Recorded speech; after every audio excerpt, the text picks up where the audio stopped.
Good morning class. Last हमने 16th example तक कर लिया था। अब हम 17th एग्जाम्पल पे चलते हैं कि शो दैट ये डिटर्मिनेंट सॉल्व करके आपके पास क्या आना चाहिए, ए क्यूब प्लस बी क्यूब का होल स्क्वायर। अब इसको सॉल्व करने की कोशिश करते हैं कैसे होगा। अब आप ये देखो बेटा, आप डिटर्मिनेंट में देख रहे हो ये ए स्क्वायर पड़ा है, ये 2ab पड़ा है, ये बी स्क्वायर है। अगर मैं तीनों कॉलम्स को ऐड करती हूँ तो आपके पास देखो क्या बनेगा, a square plus b square plus 2ab। इधर भी यही बनेगा, इधर भी। और ये होता क्या है, ए प्लस बी होल स्क्वायर होता है ना। तो हम इसी को ही ऑपरेट करते हैं कि C1 में ऑपरेशन लगाया, C1 plus C2 plus C3, तो कॉलम 1 चेंज होगा, कॉलम 2 और कॉलम 3 अनचेंज रहेंगे। इसको हम a plus b whole square लिख सकते हैं। ये कॉमन आ गया, बचा क्या, 1 1 1 2ab ए स्क्वायर बी स्क्वायर, फिर क्या बचा, बी स्क्वायर 2ab ए स्क्वायर। अब नेक्स्ट काम क्या है हमारा, जीरोस बनाना। तो जीरोस के लिए क्या करना पड़ेगा, एक बार इसको ऑपरेट करना पड़ेगा, एक बार इसको ऑपरेट। ये इकट्ठे ऑपरेशन सीखते हैं, आप 1 बाय 1 करोगे। आप सबसे पहले क्या लगाओगे, R1 में ऑपरेशन लगाओगे, R1 माइनस R2, ठीक है। उसके बाद जो आएगा फिर सेकेंड ऑपरेशन लगाएंगे आप R2 में, R2 माइनस R3, ठीक है। ये दोनों ऑपरेशंस लगाने के बाद आपके पास ये आ जाएगा। आपने इकट्ठे नहीं लगाने हैं, मैं आपको बार बार यही बोल रही हूँ, 1 बाय 1 लगाने हैं। तो ये आ गया। अब आप देख रहे हो कॉलम 1 में 2 जीरोस बन चुके हैं। इसका मतलब अब हम एक्सपैंड किससे करेंगे, कॉलम 1 से एक्सपैंड करेंगे। पहली टर्म भी ज़ीरो, दूसरी भी ज़ीरो, तीसरी, ये एलिमेंट कौन सा, A31, तो E1 ही होगा। तो ये जिस भी रो और कॉलम में आ रहा है हाइड किया, तो ये लिख दिया। इसके बाद हमने क्या किया, क्रॉस मल्टीप्लाई किया। डिटर्मिनेंट सॉल्व कर रहे हैं ना, तो ये टर्म इसके साथ मल्टीप्लाई होगी और ये इसके साथ मल्टीप्लाई होगी। जब ये इधर से इधर जाएगा तो माइनस का साइन आएगा।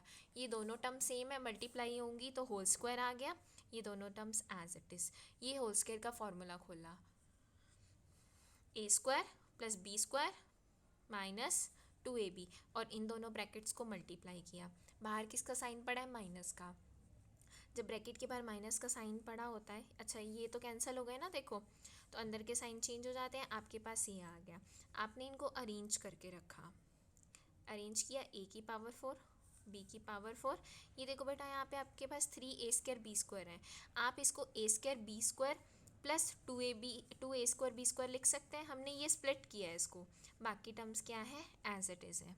तो आपके पास फॉर्मूला होता है a plus b plus c का होल स्क्वायर। वो फॉर्मूला क्या होता है, a square plus b square plus c square plus 2ab plus 2bc plus 2ca। अब आप ये देखो, ये लास्ट टू टर्म्स क्या है आपके पास, नेगेटिव है ना। इसका मतलब हमने इसको इस फॉर्म में लिख दिया, a square plus b square minus a b का होल स्क्वायर। यही आ गया ना आपके पास। ये बाहर तो चल ही रहा है कॉमन में, ठीक है, चल रहा है ना कॉमन में। आप इसको ऐसे लिख सकते हो। आपको भी पता है कि अगर x square into y square हो तो आप इसको क्या लिख सकते हैं, एक्स वाई का होल स्क्वायर। तो सिमिलरली ए प्लस बी का whole square, a square plus b square minus a b का होल स्क्वायर, आप इसको कंबाइन करके लिख सकते हैं, बिल्कुल लिख सकते हैं। और ये किसका फॉर्मूला होता है, ए क्यूब प्लस बी क्यूब, ए क्यूब प्लस बी क्यूब का फॉर्मूला था। और ये होल स्क्वायर, ये वही वाला होल स्क्वायर है, हेंस प्रूव्ड। इसी के साथ आपका ये क्वेश्चन खत्म हो गया। नेक्स्ट क्वेश्चन पे चलते हैं। नेक्स्ट क्वेश्चन देखो आपका क्या है, if x y z are all different and ये डिटर्मिनेंट इक्वल टू 0 दिया हुआ है, then you have to prove that 1 plus x y z is equal to 0। X y z different है, मतलब ये क्या है, अनइक्वल है। एक्स की वैल्यू कुछ है, वाई की वैल्यू कुछ है, जेड की वैल्यू कुछ है। ये आपको गिवन है, आपको ये इक्वेशन प्रूव करनी है। तो अब आप ये देखो कैसे प्रूव करोगे। ये आपको डिटर्मिनेंट गिवन है, लास्ट जो टर्म है, लास्ट जो कॉलम है वो सम ऑफ टू टर्म्स है। तो आपने डिटर्मिनेंट को क्या कर दिया, स्प्लिट कर दिया, ठीक है। ये फर्स्ट डिटर्मिनेंट तो एज इट इज़, इस डिटर्मिनेंट में से देखो, फर्स्ट रो में से x कॉमन ले लिया, सेकंड रो में से y कॉमन ले लिया, थर्ड रो में से z कॉमन ले लिया, आपके पास ये आ गया, ठीक है। देखो आप दोनों डिटर्मिनेंट देख रहे होगे, 1 1 1 दोनों में है, एक्स वाई जेड भी दोनों में है, x square y square z square भी दोनों में है। तो हम क्या करते हैं, दोनों डिटर्मिनेंट्स को सेम बनाते हैं। तो हमें इसके लिए क्या करना पड़ेगा, किसी भी, इसको मैंने फिक्स कर लिया, इसके लिए मैं क्या कर रही हूँ, कॉलम्स को इंटरचेंज कर रही हूँ। मैंने कॉलम 3 को कॉलम 2 में इंटरचेंज किया, बाहर माइनस का साइन आ गया। According to this determinant 1 1 1 first column में, इसका मतलब कि ये कॉलम 1 और कॉलम 2 दोबारा इंटरचेंज करने पड़ेंगे, तो एक और माइनस का साइन आ जाएगा, तो ये प्लस बन गया। तो आप ये देखो, इन दोनों टर्म्स में से ये जो डिटर्मिनेंट है कॉमन आ गया और इसकी प्लेस पे 1 बचा और इसकी जगह एक्स वाई जेड आ गया। ये तो हम लोगों का हो गया। अब आगे चलते हैं हम लोग। ये आपको 1 1 1 आपके पास आ चुके हैं। अब हमारा नेक्स्ट काम क्या होता है, ज़ीरोज़ बनाना। तो हम ऑपरेशन लगाएंगे 1 बाय 1। R2 को ऑपरेट किया R2 माइनस R1 और R3 को ऑपरेट किया R3 माइनस R1। पहले ये ऑपरेशन लगेगा, जो आएगा फिर ये ऑपरेशन लगेगा। तो ये दोनों ऑपरेशन लगाने के बाद आप यहाँ तक पहुँचेंगे। अब आप देख रहे हो कॉलम 1 में 2 ज़ीरोज़ बन चुके हैं, तो हम किससे एक्सपैंड करेंगे, C1 से। तो 1 ही आएगा बाहर मल्टीप्लिकेशन में। आपने ये रो और कॉलम हाइड कर दिया, आपके पास ये बच गया। ठीक है, उसके बाद आप एक और काम कर सकते हैं यहाँ पे कि ये y माइनस एक्स है, ये y square minus x square है। आप इसको स्प्लिट कर सकते हैं y minus x y plus x से, फिर हमने कॉमन ले लिया। ऐसे ही z minus x z square minus x square है, आप इसको स्प्लिट कर सकते हैं z माइनस एक्स और z प्लस एक्स में से।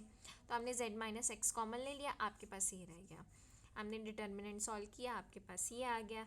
क्योंकि आप चले कहाँ से थे, यहाँ से चले थे। कहाँ से चले थे आप, यहाँ से चले थे। इसकी वैल्यू तो ज़ीरो है गिवन क्वेश्चन में, और ये सॉल्व करते करते हम यहाँ आ गए। इसका मतलब क्या है, ये पूरा ज़ीरो है, ये इक्वेशन ज़ीरो के इक्वल है। अब हमारे पास एक रिजल्ट होता है, अगर ए बी का प्रोडक्ट ज़ीरो होता है तो either a is equal to zero और b is equal to zero. तो यहाँ से पूरा ज़ीरो, या तो ये इक्वल टू ज़ीरो होगा, या ये होगा, या ये होगा, या ये होगा।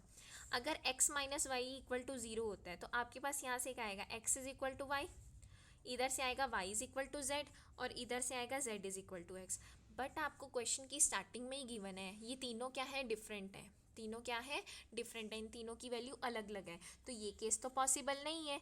इसका मतलब क्या है, इसको ज़ीरो होना पड़ेगा, और यही हमने क्या करना था, प्रूव करना था। ठीक है, नेक्स्ट क्वेश्चन पे चलते हैं कि solve this determinant equals to zero given है। सॉल्व का मतलब क्या है, जो भी वेरिएबल यूज़ हो रहा होगा उसकी वैल्यू आपको निकालनी है। लेट के डिटर्मिनेंट आपको गिवन है, ऑपरेशंस लगाते हैं। ऑपरेशंस लगाए, थोड़ा सा सिंप्लीफिकेशन की कोशिश किया है, यहाँ पे एक्स ख़त्म हो जाए किन्हीं दो रोज़ में से। R1 पे ऑपरेशन लगाया R1 माइनस R2, तो जो आया फिर उस पर ऑपरेशन लगाया R2 माइनस R3। आप जो ये वाला स्टेप है, आप इसको 2 में ब्रेक करेंगे। 2 स्टेप्स में क्या करेंगे, ब्रेक करेंगे। आपके पास ये आ गया। आप इसको थोड़ा सा और सिंप्लीफाई कर लीजिए।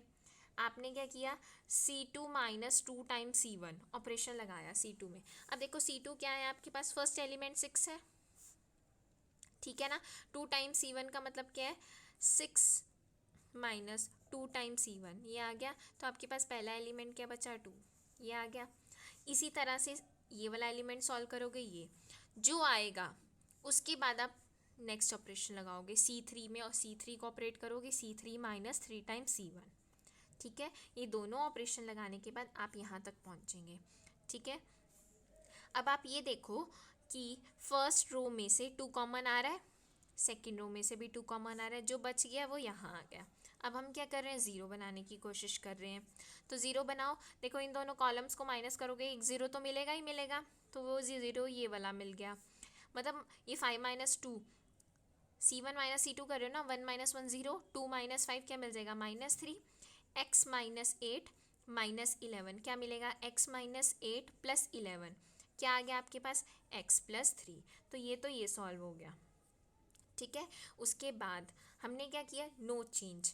ठीक है, उसके बाद हम ये ऑपरेशन लगाएंगे C3 operate C3 minus 3 times C2। इससे क्या होगा, देखो C3 में ऑपरेशन लगा रहे हो आप, ये है ना C3, तो 3 माइनस 3 टाइम्स C2 ये आ गया। तो पहला एलिमेंट ज़ीरो मिल गया।